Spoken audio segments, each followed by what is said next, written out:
pesan dari kelompok kami.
Apa jadinya kalau seandainya penjahat tidak dihukum? Pastinya kejahatan akan semakin merajalela. Penyimpangan itu perlu diluruskan dan kejahatan harus ditindak tegas. Nah, bagaimana caranya menindak individu yang berperilaku menyimpang?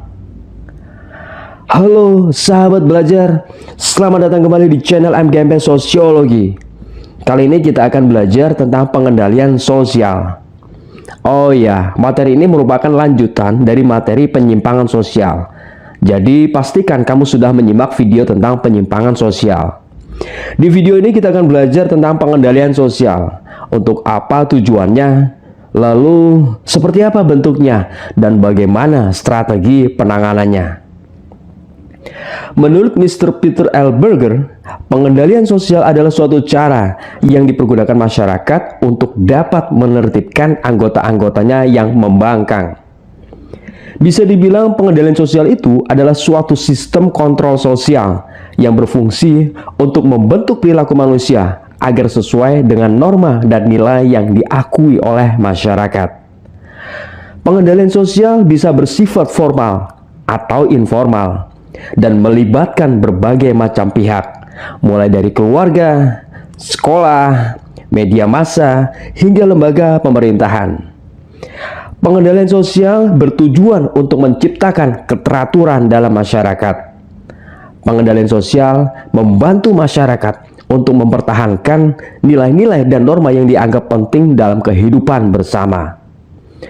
Bentuk pengendalian sosial dapat berupa gosip, teguran, atau sanksi. Gosip berfungsi untuk menyebarkan informasi tentang perilaku individu yang dianggap tidak sesuai dengan norma, sehingga orang-orang di sekitarnya dapat mempertimbangkan untuk mengubah perilaku mereka. Sedangkan teguran dilakukan oleh orang yang dianggap lebih tua atau lebih berpengalaman. Tujuannya untuk memperingatkan individu yang melakukan perilaku yang dianggap tidak benar. Nah, kalau sanksi merupakan bentuk pengendalian sosial yang paling keras.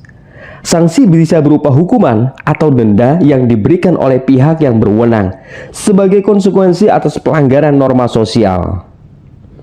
Sahabat belajar, ada beberapa strategi yang bisa dilakukan untuk pengendalian sosial, seperti pengendalian preventif, persuasif, dan represif. Strategi preventif dilakukan untuk mencegah terjadinya pelanggaran norma sosial sebelum itu terjadi. Contohnya, pemerintah melakukan kampanye penyalahgunaan narkoba di kalangan masyarakat.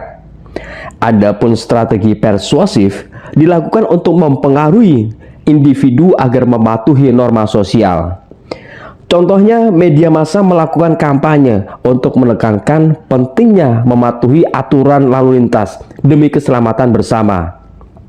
Sedangkan strategi represif dilakukan setelah pelanggaran norma sosial terjadi dan digunakan untuk menindak pelanggar.